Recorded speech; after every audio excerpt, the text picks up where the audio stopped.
भाई 3-4 मांगे जो हमने ज्ञापन में लिख के दी थी, उन मांगों पे सरकार की बात बीच में आ रही है। एक मांग थी ट्रेड डील की, जिसके लिए आप लोग सारे आए हैं, उस पर सरकार ने क्या बात कही है वो आपके बीच में आएगी। दूसरी बात थी जो मुकदमा थी, जो सूरजमुखी का मुकदमा था, जीरी का मुकदमा था, ये सारे मुकदमे थे, उन मुकदमों को लेकर सरकार ने फैसला, जबकि सीएम साहब ने हाँ कर दी थी, कुलर साहब ने हाँ कर दी थी, उसके बाद आज तक क्यों नहीं वापस लिए गए, वो बात थी। तीसरी बात थी कि आप लोगों की जो फसल है और 728 तरीक से खरीदने की बात कर रहे हैं, जबकि फसल तो आ चुकी है। इसी तरह गेहूं पे बायोमेट्रिक की जो बात करी है, उन बातों को लेकर हम सारी बात बीच में रखी है। अभी आपके बीच में सरकार की तरफ से क्या बात आई है, मैं विनती करूंगा आदरणीय डी साहब से, वो आपके बीच में बात रखे अपना। आदरणीय डी साहब।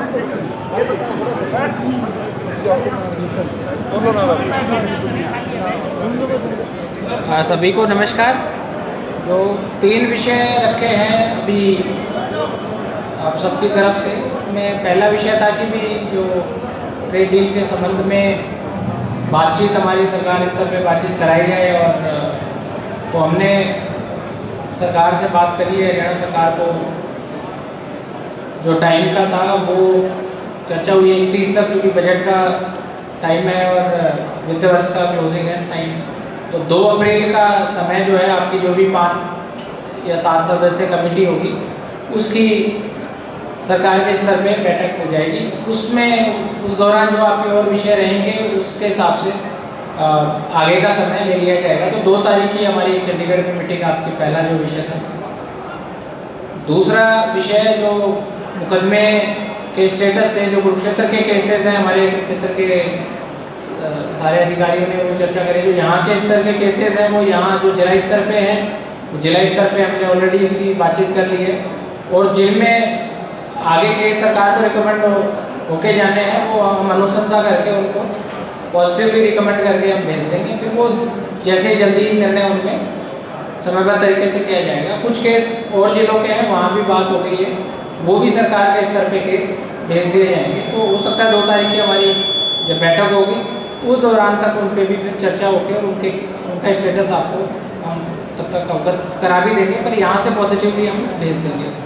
और तीसरा था फसल परचेज का, क्योंकि अभी रबी वाली जो फसल है अपनी, वो 1 अप्रैल से सरकार ने समय तय किया। उसमें एक बात थी कि भी सरसों की खरीद की, और दूसरा सूरजमुखी की जब बाद में होगी तो उसका भी समयबद्ध तरीके से पोर्टल पे होगा। दोनों विषय नोट करके हमने ऑलरेडी पहले से भी ये विषय संज्ञान में आ गया था, ऑलरेडी अवगत करा दिया है, और उसमें भी फिर आगे और आपके कोई सुझाव रहेंगे। एक बात आई थी अभी कि फसल में बायोमेट्रिक का और जियो फेंसिंग ऐप वगैरह की, वो सारे किसानों की तरफ मांग से ही, जब पीछे धान की कई विषय आए थे, आप लोगों ने कई सुझाव दिए थे कि भी ये बिल्कुल पारदर्शी तरीके से हो और किसी भी तरह की इसमें गलत वो ना हो। उसके लिए ही सरकार ने जो सुझाव यूनियंस की तरफ से भी कई सुझाव आए थे कि इसमें गेट पास प्रॉपरली होना चाहिए, सीसीटीवी वगैरह में निगरानी प्रॉपर होनी चाहिए, वही मानते हुए वो सुझाव कुछ इम्प्लीमेंट करें कि उसमें जियो फेंस ऐप की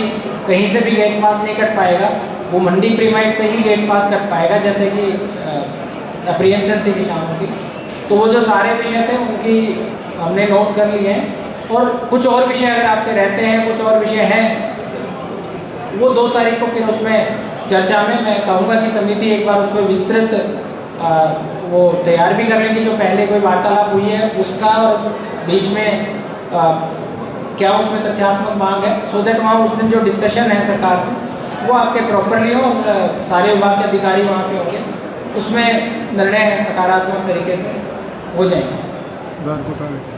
उसी पे मैंने बोला कि जो धान, हाँ एक विषय है धान का, जो घोटाले का जो मांग थी उसमें जांच की, वो जैसा आप सबको उदित है कि SIT गठित करके करनाल में भी उसकी पूरी प्रॉपर जांच करके कई कार्रवाई हुई है। उसमें यमुनानगर में भी SIT से कई जांच हुई है, पीवा में भी पीछे एक FIR हुई है। एक FIR पहले जो लंबित थी वो भी हमने सरकार को भेजा हुआ है, और जो हमारे अधिकारी थे मंडियों में जो गेट पास की जिनकी जिम्मेदारी थी, तो वो चार्जशीट भी हुए हैं और उन पर कार्रवाई अभी भी चल रही है।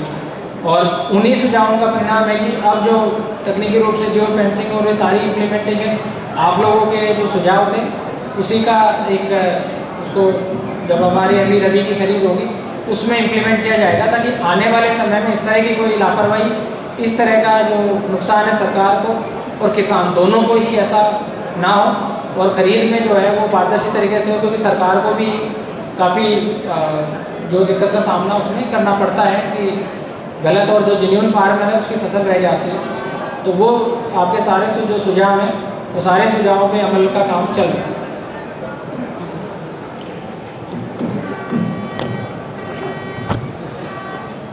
साथियों, प्रधान जी से भी बात हुई थी और आप लोगों की सहमति लेना चाहते हैं कि प्रशासन की तरफ से यह बात डीसी साहब कह रहे हैं कि 2 तारीख को 2 अप्रैल को सीएम साहब मीटिंग करेंगे और उसके बाद वो बात जो है सेंटर से, ये कह रहे हैं कि सेंटर से आपकी बात करवाएंगे, उनकी मीटिंग करवाएंगे ट्रेड डील को लेके। सहमति है कि नहीं है भाई आप लोगों की? धन्यवाद। दूसरा मुद्दा था फसल खरीद को लेके जो बात हुई, उस फसल खरीद को लेके जो बायोमेट्रिक की बात थी जिसमें गुंठा लाने की बात कर रहे थे, वो मांग हमने पूरे जोर से उठाई है और उस मांग को लेके जो है वो भी सरकार बातचीत करना चाहती है।